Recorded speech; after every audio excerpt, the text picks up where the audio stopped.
Draping is performed immediately after the skin prep. The purpose of draping is to provide a wide sterile area around the surgical site. Drapes act as a barrier surface between non-sterile objects and the sterile field. They allow the sterile team to work in relative freedom without risk of contaminating the wound. Once the patient is draped, the center of the sterile field is defined. Draped tables and equipment are moved into position close to the patient, and scrub team members work within the sterile area.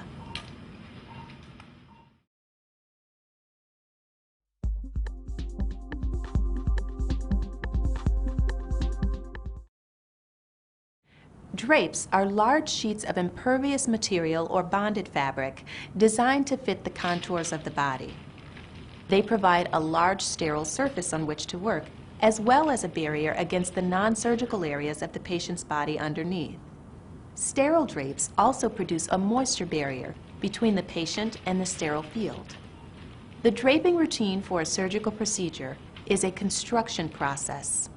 Layers of drapes are positioned over and around the surgical site in a particular order and orientation.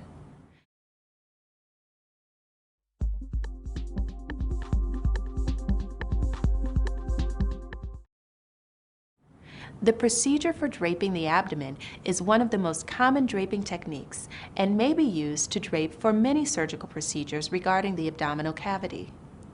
Surgical towels made of heavy absorbent cloth are used to make a frame around the incision site.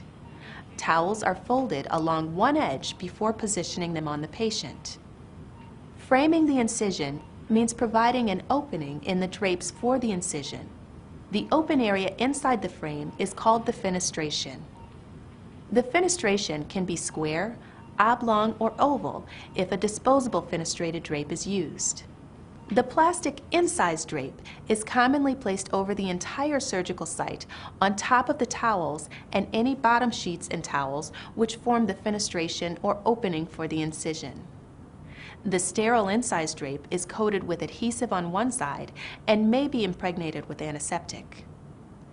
The drape is packaged with a paper backing on the adhesive side. The whole drape, including paper backing, is then folded lengthwise and contained in a plastic sleeve wrapping. During draping, the paper backing is peeled away while the drape is applied. This is done in a way that prevents the drape from tangling and sticking to itself. The surgical technologist and surgeon usually apply the drape together. The last drape to be applied is the top drape, also called a procedure drape or specialty drape. The specialty drapes are fan-folded and compact. The folded drape must be positioned over the surgical site correctly before it is unfolded. It cannot be shifted once it is positioned, so it must be correct the first time. The fenestration is centered over the incision site and the drape unfolded over the patient's body. After draping is completed, if any areas of the patient are exposed, the areas will be covered with a plain sheet, which may also be called a half sheet or cover sheet.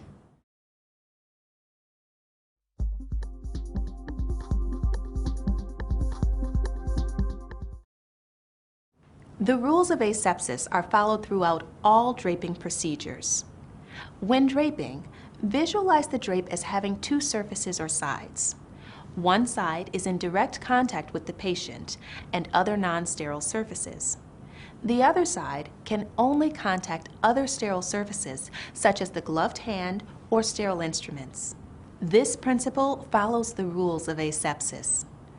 The following guidelines support the principles of asepsis and safety during draping. Handle drapes with as little movement as possible. This reduces the risk of contamination and prevents release of airborne particles that can become vehicles for bacteria. When placing a drape, do not touch the patient's body or any other non-sterile surface. Remain a safe distance from the patient to avoid contamination of your gown. After a drape has been placed, do not shift or move the drape. To protect the gloved hand during draping with flat sheets, grasp the edge of the sterile sheet and roll your hand inward. This forms a cuff. Position the drape and release the edge of the cuff. keeping your hands on the sterile side of the drape or towel. Use only non-penetrating towel clamps for securing drapes. A hole in a drape allows a passageway for bacteria to contaminate the sterile field. When drapes are stapled to the patient's skin, the stapled area should be covered by an impervious plastic drape. After a drape has been placed, any portion that falls below the edge of the operating table is considered contaminated. If an area of the drape is suspected of being contaminated, the area may be covered with another impervious drape. After a drape has been placed, the edges are considered non-sterile. Do not reach over the prepped surgical site to place a towel or drape. Instead, move around the table to position yourself. Strike-through contamination occurs when a drape becomes soaked during surgery and solution penetrates to a non-sterile surface. Whenever possible, use only impervious drapes. Drapes fitted with a pocket reservoir and drainage system are used for cases in which extensive fluids or bleeding may cause strike-through. Plan ahead for draping. Verify the surgeon's procedure at the start of the case and stack drapes on the back table in reverse order of application. Have extra sterile towels and sheets available. Once the patient is draped, the bovie and suction ends are passed off the field so the circulator can connect them for use. I might want a Megadyne tip also. Get that for me. The sterile light handles are given to the surgeon, who attaches them to the operating room lights.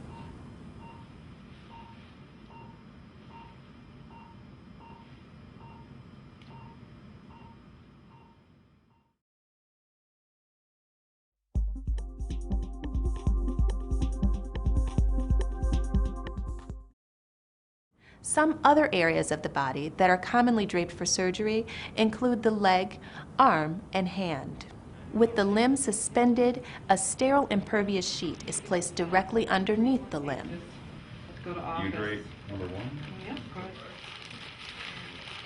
A split drape is secured around the proximal, upper part of the limb.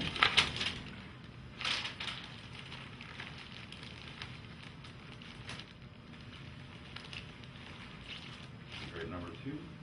Up top. Thank you.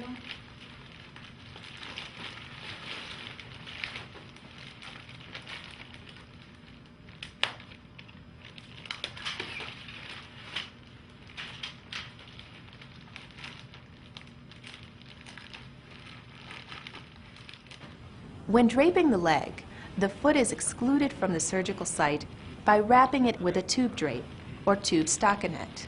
The limb must be held up and away from the operating table while the stockinette is applied.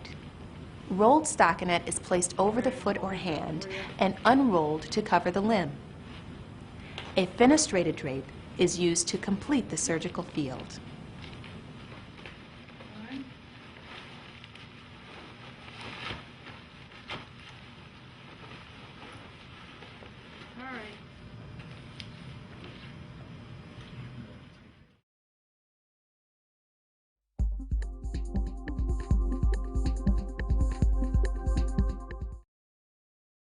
At the close of the procedure, all countable items used in the sterile field, including instruments, sharps, needles, bovie tips, and sponges, must be recounted to be sure that all items are accounted for prior to drape removal. This ensures that nothing has been left in the patient. Would you like to do a count? Lab sponges. 1, 2, 3, 4, 5. right type. 1, 2, 3, 4, 5, 6, 7, 8, 9, 10. Needles. 1, 2, 3, 4, 5.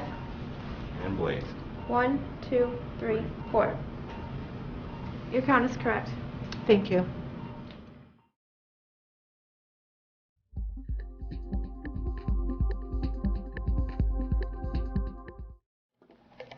Once the procedure is complete, All instruments and equipment are removed from the top drape, including the sterile portions of cords, tubing, air hoses, and other devices that can become tangled in the drapes. One member of the sterile team holds any dressings in place while the drapes are slowly removed. When removing the drapes, hold them away from the patient, starting at the patient's head. Begin rolling them and proceed downward toward the feet. Be careful not to dislodge any wound drains. Drapes should be contained with as little movement as possible, with the ends wrapped toward the inside to confine blood and body fluids to the inner surface. The drapes must be placed in a designated biohazard bag.